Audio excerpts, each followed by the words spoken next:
So I'm going to be showing you what I do with some of my plants today.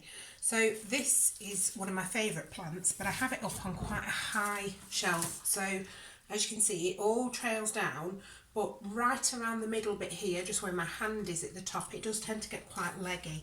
So with this particular plant, please don't ask me what it's called. I'm sure I can find out. My mum is a whiz with names of plants.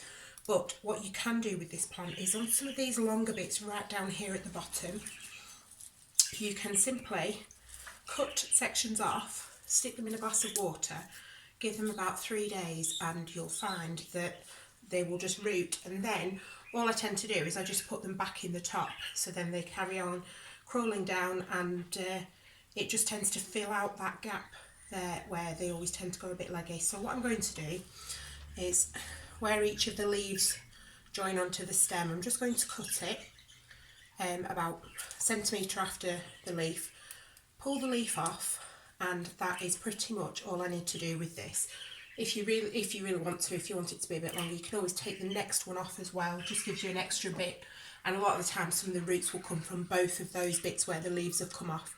And I quite literally just pop them into a glass of water and leave it for a couple of days and find that it roots really nicely.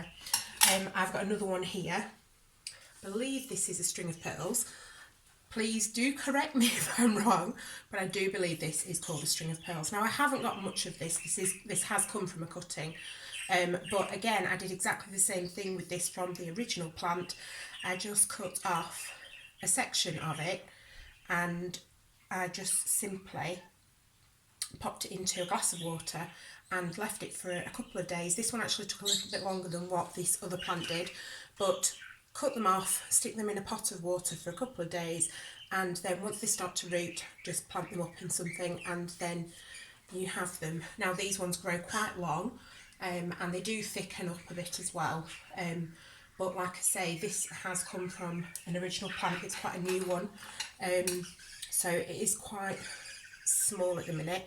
But I'm just going to take it off around there and take some of the pearls off it and just pop it in a glass of water and leave it, I would say about 3 days to a week is this one. It always tends to take a little bit longer, so just pop it in a glass of water, have it just hanging over the top so it's not all completely in the water, leave it for a couple of days to a week, and then you'll have the rooted pieces and you can just pop it in and it just makes your plant look a lot fuller. Or of course you can plant them up in new plant pots and have more of the same plant. Anyway, enjoy!